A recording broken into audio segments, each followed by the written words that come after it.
Greetings and salutations, friends, and welcome back for another Meta Monday. This week we'll be looking at a deck that uses one of my favourite newer archetypes, Bird Up. Bird Up, also known as Tri-Brigade Lyrilusc, or as I like to call it, uses a mixture of, you guessed it, the Tri-Brigade and Lyrilusc engines, to shut people down by getting out Barrier Statue of the Stormwinds in the end phase thanks to the big Baccaw himself, Simorgh, Bird of Sovereignty. Let's take a look at the two engines and the support cards the deck employs, before heading over to Combo Corner and a deck list that I've stolen from someone far better than me. Hey, let's go! Bird Up makes heavy use of the Tri-Brigade engine, employing literally every monster the archetype has available in the TCG, give or take an optional one in the extra deck. All main deck Tri-Brigade monsters share an effect, allowing you to banish any number of Beast, Beast Warrior, or Winged Beast monsters from your graveyard, to special summon a Beast, Beast Warrior, or Winged Beast Link monster from your extra deck with a link rating equal to the number of monsters banished. From here on, we're going to see BBW instead of Beast, Beast Warrior, or Winged Beast. It's just easier. This effect also locks you into only using BBWs as link material for the rest of the turn. An example, let's say we have a Fractal on board and two BBWs in grave. We can activate Fractal's effect to banish the two BBWs in grave to special summon a Link 2 BBW from the extra deck. An important thing to note is this doesn't count as a Link summon. This means anything that would try to special summon a Link monster from the grave that was summoned this way can't, as it wasn't summoned using its summoning method, in this case a Link summon. Getting that Roland's knowledge. Back to the cards, and we'll start with our example boy. Tri-Brigade Fractal is a level 4 Beast Warrior that, alongside the Miracle Link effect, can send himself from the hand or field to the grave to dump level 3 or lower BBW from your deck to the grave. Foolish Fractal. Tri-Brigade Keras, a level 2 Beast, can special summon himself from hand by discarding a BBW. Tri-Brigade Kit is a new addition from Blazing Vortex. A level 2 Beast, Kit can send a Tri-Brigade card from deck to the grave when she is sent to the grave, except herself. And last but not least, we have Tri-Brigade Nerval, a level 1 Winged Beast. When Nerval is sent to the grave, you can add a Tri-Brigade card to your hand from your deck, except itself. We also run one of the Tri-Brigade spells, Rendezvous, for its grave effect. If a linked BBW monster you control would be destroyed by battle or card effect, banish this card from the grave instead. It's just an extra layer of protection for that barrier statue. And that's it for the Tri-Brigade main deck. On to the extra deck. Tri-Brigade Ferrijit the Barren Blossom is a Link 2 Beast that allows you to special summon a level 4 or lower BBW from your hand, once again locking you into only using BBWs for link material. When Ferrijit is sent to the grave, you can draw a card and then place one card from your hand onto the bottom of the deck. Rugal the Silver Sheller is a Link 3 Beast Warrior, and seems to be the most optional Tri-Brigade monster in the deck. Rugal lets you special summon a level 4 or lower BBW from hand or grave, but negates its effects, and it's only during your opponent's main phase. The monster summoned is added to your hand during the end phase. When Rugal is sent to the grave, you can make all monsters your opponent controls lose 300 attack for each type of monster you control until the end of this turn. Pretty irrelevant, but it's there. Finally, we have Shurig, the Ominous Omen. This Link 4 Winged Beast can banish one card on the field when it, or another BBW, is special summoned. Non-targeting, non-destruction removal is always strong.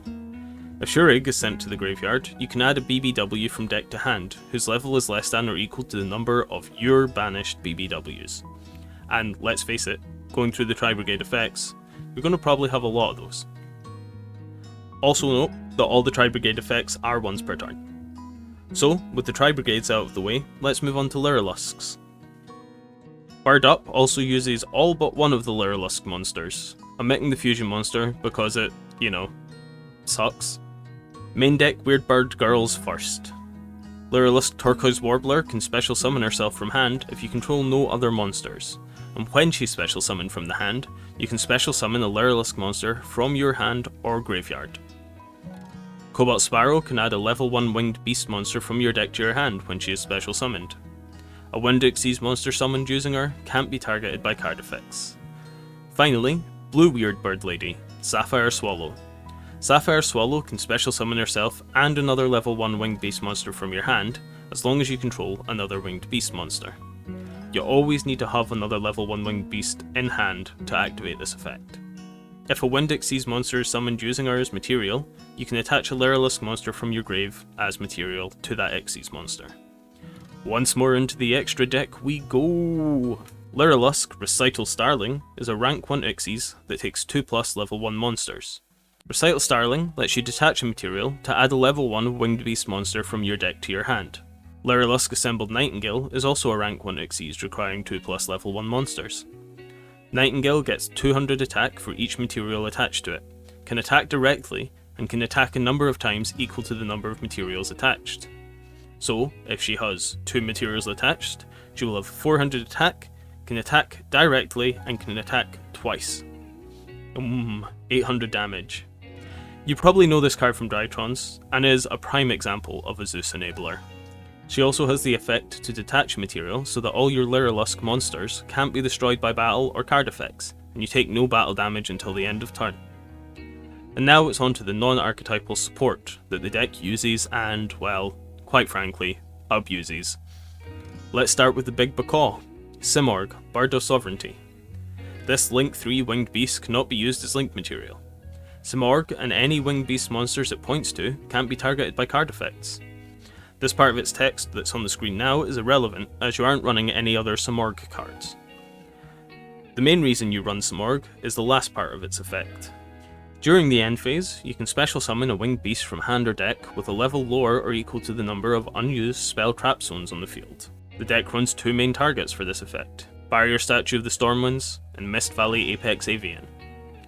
Barrier Statue is a nice, straightforward, no, you don't get to play, floodgate. That means neither player can special summon non-Wind Attribute monsters. Apex Avian, once per chain, when a card or effect is activated, can target one Mist Valley card you control and return it to hand, so, itself, to negate the activation and destroy that card. So once your Barrier Statue is either on the field or, gone, Apex Avian gives you a free negate every turn, as long as Simorgh is on the field. Thank you special summon from hand effect. Next up, we have a classic hand trap that just so happens to be a level 1 Winged Beast, DD Crow.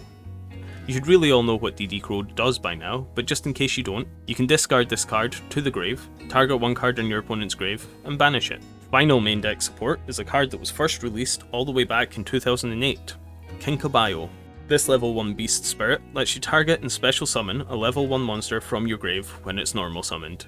Pretty solid in a deck with so many level 1s. It's also searchable, in a sense, but we'll go over that in the deck profile. Let's dive right back into the extra deck. Linkuriboh is a Link 1 that requires a level 1 monster to make. When an opponent's monster declares an attack, you can tribute Linkuriboh to change the attacking monster's attack to 0 until the end of the turn. You can also special summon it from the grave by tributing a level 1 monster. This, alongside Rendezvous, are protections for the Barrier Statue of Stormwinds, with its lowly 1000 attack and defense.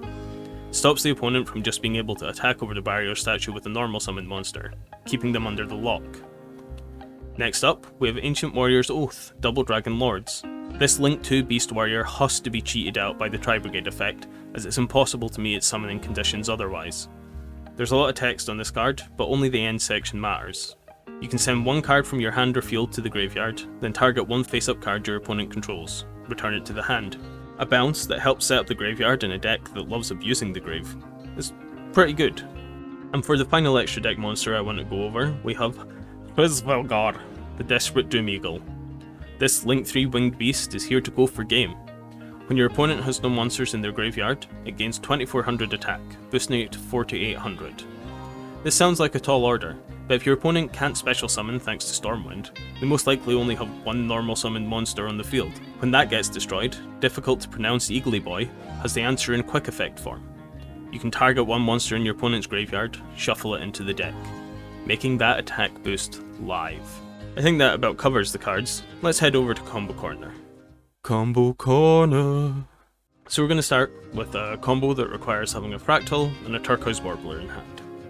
We're going to start by activating Fractal's effect, and that's going to let us then send a Cobalt Sparrow to the graveyard.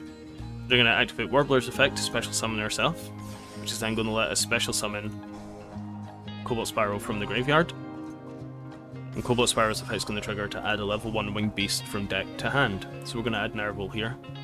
And then we're going to Xyz summon Recital Starling using these two. Like this. Woo! Exus. We're not going to bother with the attack boost because it really doesn't matter. We're going to detach one, which is going to let us add Sapphire Swallow, that's her name, from the deck to the hand. And then we're going to activate Swallow's effect, letting us special summon the Nerval. Really gets me when the name's different up here. And the Sapphire Swallow, because we have 2 level 1 winged beasts in hand.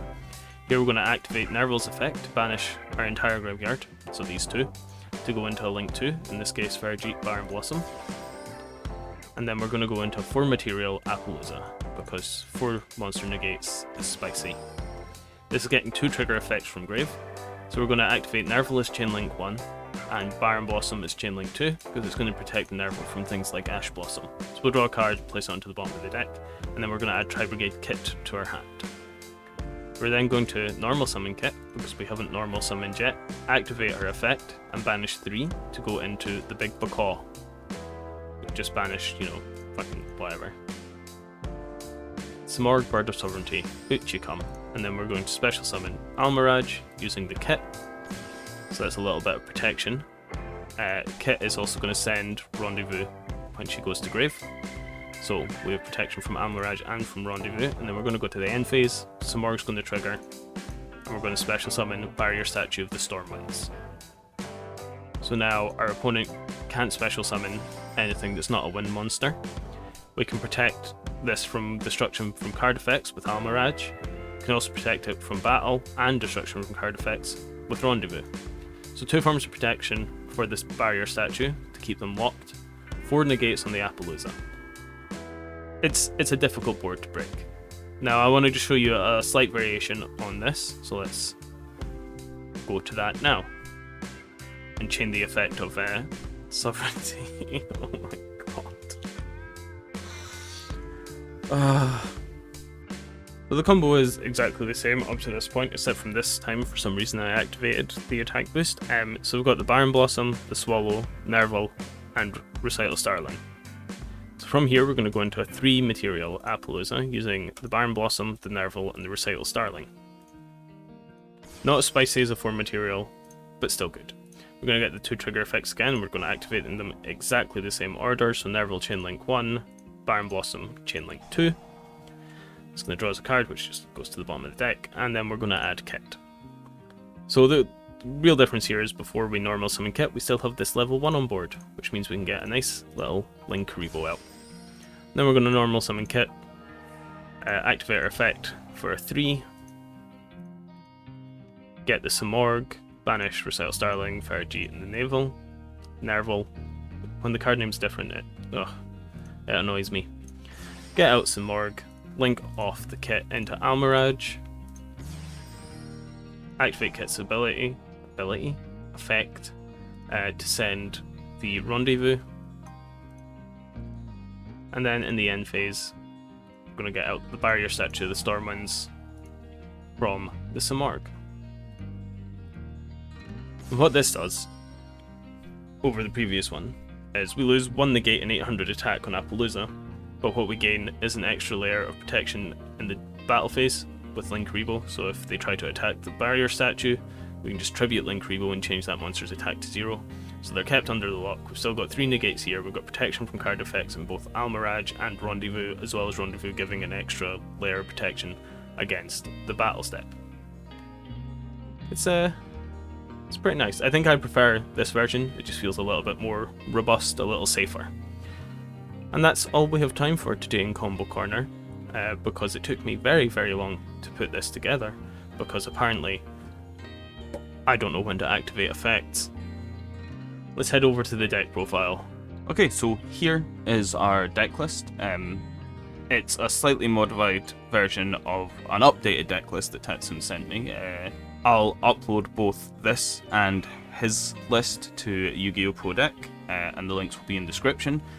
Follow his list, it's probably better, but I've been playing around with it a little bit.